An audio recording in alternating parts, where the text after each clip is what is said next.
Dans cette entreprise de transport, mai est l'un des plus mauvais mois de l'année. Les 4 jours fériés, c'est environ 20% de chiffre d'affaires en moins. Tous les camions hors alimentaire doivent s'arrêter de rouler la veille d'un jour férié à partir de 22 h. Certains chauffeurs sont donc bloqués sur la route, comme ce fut le cas la semaine dernière avec le 1er mai.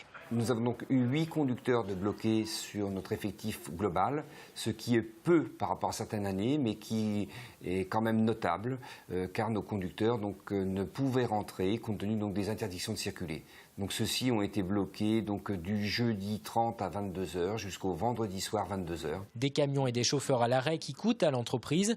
Les plannings en mai, c'est donc un véritable casse-tête pour livrer les clients en dehors des week-ends, des jours fériés et des ponts. Nous sommes obligés soit de faire appel à du personnel intérimaire pour pouvoir, enclencher des rotations complémentaires ou à une sous-traitance spécifique pour pouvoir répondre aux besoins de nos clients. Mais le secteur des transports n'est pas le seul touché. La plupart des entreprises et des salariés ressentent cet effet jour férié au mois de mai.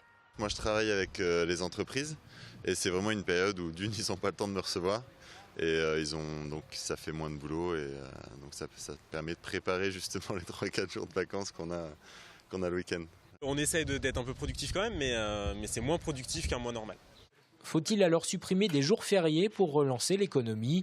C'est ce que pensent certaines organisations patronales de Vendée, comme le MEDEF. Une étude des économistes du MEDEF ont calculé que si on travaillait 2 jours de plus ou si on avait 2 jours de congé en moins dans l'année, pas nécessairement au mois de mai, n'importe quand dans l'année, on pourrait créer 1 point de PIB supplémentaire et 100 000 emplois. Des chiffres que ne partage pas l'INSEE. En fait, l'Institut national de la statistique estime qu'un jour férié ne fait varier l'économie que de 0,06 points de croissance.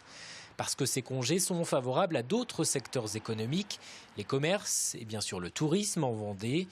Ce qui pèse le plus en revanche, c'est l'accumulation entre jours fériés et jours de congés pris avant ou après, comme c'est le cas avec le pont de l'Ascension.